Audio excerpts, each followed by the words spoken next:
Hello friends, income tax के cases की series में आज जो केस हम डिस्कस करेंगे वो इस चीज़ को लेकर के है कि क्या ट्रांसफर प्राइसिंग ऑफिसर के पास ये अधिकार है कि वो इस चीज़ को डिटरमिन करे कि एसएससी के द्वारा जो एक्सपेंसेस किए गए हैं वो एक्सपेंसेस से एसएससी को कोई बेनिफिट रिसीव हुआ है या नहीं हुआ। क्योंकि as per the mandate of section 92 CA और ट्रांसफर प्राइसिंग रूल्स, जो ट्रांसफर प्राइसिंग ऑफिसर का जो रोल है वो इस चीज को लेकर के है कि ट्रांसफर प्राइसिंग ऑफिसर के पास जो मैटर रेफर किया जाता है वो इंटरनेशनल ट्रांजैक्शन के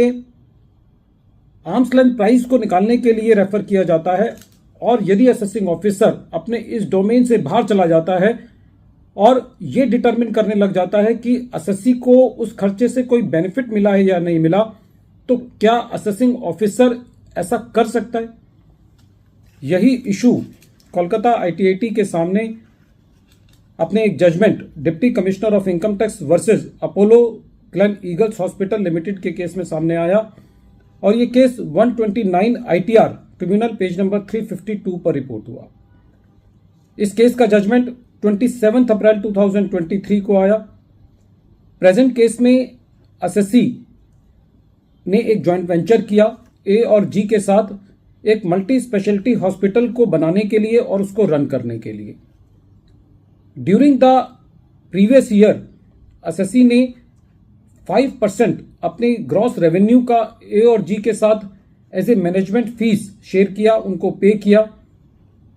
और ये इसलिए पे किया गया क्योंकि ये मैनेजमेंट फीस के बतौर A और G को दिया गया। एसएससी ने इस ट्रांजैक्शन के को कंप्यूट करने के लिए ट्रांजैक्शनल नेट मार्जिन मेथड का इस्तेमाल किया एज मोस्ट अप्रोप्रिएट मेथड। और जब ये मैटर ट्रांसफर प्राइसिंग ऑफिसर को रेफर किया गया तो ट्रांसफर प्राइसिंग ऑफिसर ने इस चीज को इग्नोर किया कि प्रेजेंट केस के अंदर जो एसएससी का प्रॉफिट लेवल इंडिकेटर है वो इंडस्ट्री एवरेज से ज्यादा है। ट्रांसफर प्राइसिंग ऑफिसर ने एसएससी के ट्रांजैक्शनल नेट मार्जिन मेथड में कोई डिफेक्ट निकाले बिना, उसकी बेंचमार्किंग में कोई डिफेक्ट निकाले बिना उस मेथड को रिजेक्ट किया और कंपेरेबल अनकंट्रोल्ड प्राइस मेथड को अडॉप्ट किया। टीपीओ ने इस बात को इग्नोर किया कि कंपेरेबल अनकंट्रोल्ड प्राइस मेथड को अपनाने के लिए जरूरी है कि उस कमोडिटी या उस सर्विस का प्राइस मार्केट में अवेलेबल हो अनकंट्रोल्ड कंडीशंस में। और अकॉर्डिंगली ट्रांसफर प्राइसिंग ऑफिसर ने जो अपवर्ड एडजस्टमेंट्स को प्रपोज किया था उसको असेसिंग ऑफिसर ने अपने असेसमेंट ऑर्डर में इनकॉर्पोरेट किया और असेसमेंट ऑर्डर पास किया। जब ये मैटर CIT अपील के पास गया तो CIT अपील का ये कहना था कि प्रेजेंट केस के अंदर ये साबित होता है कि एसएससी ने मैनेजमेंट सर्विसेज ली हैं, इसलिए जो एडिशंस किए गए हैं वो जस्टिफाइड नहीं है। जब ये मैटर ट्रिब्यूनल के पास गया तो ट्रिब्यूनल ने भी CIT अपील के ऑर्डर को अपील रखा और ये कहा कि प्रेजेंट केस में ये क्लियर होता है कि ट्रांसफर प्राइसिंग ऑफिसर ने अपनी जुरिस्डिक्शन को एक्सीड किया है। ट्रिब्यूनल का यह कहना था कि प्रेजेंट केस में टीपीओ ने अपनी जुरिस्डिक्शन को एक्सीड किया है इस चीज को डिटरमिन करने के लिए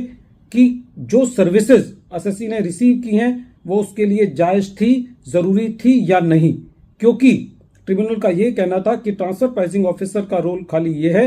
कि वो उन ट्रांजैक्शंस जो कि उसको रेफर की गई हैं उनके खाली आर्म्स लेंथ प्राइस को कंप्यूट करे। ट्रिब्यूनल का यह कहना था कि प्रेजेंट केस के अंदर जो ट्रांसफर प्राइसिंग ऑफिसर है उसको ट्रांजैक्शन की कमर्शियल एक्सपीडियंसी को जज करने का अधिकार नहीं है। ट्रिब्यूनल का यह भी कहना था कि प्रेजेंट केस में एक तरफ तो ट्रांसफर प्राइसिंग ऑफिसर का यह कहना है कि आर्म्स लेंथ प्राइस उन ट्रांजैक्शंस का जीरो है और दूसरी तरफ यह कहना है कि जो एसएससी ने सर्विसेज रिसीव की हैं वो शेयर होल्डर एक्टिविटी है और स्टुअर्ट वाइटशिप है, जो कि ये दोनों एलिगेशंस जो हैं वो आपस में कंट्राडिक्ट करती हैं। इसलिए प्रेजेंट केस में ये फैक्ट्स क्लियर हैं कि जो ट्रांसफर प्राइसिंग ऑफिसर है उसने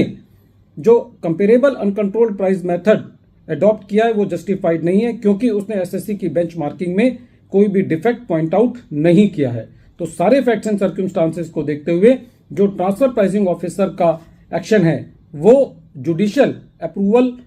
नहीं पाता और जो एडिशंस उसके रिपोर्ट के आधार पर किए गए हैं वो जस्टिफाइड नहीं है।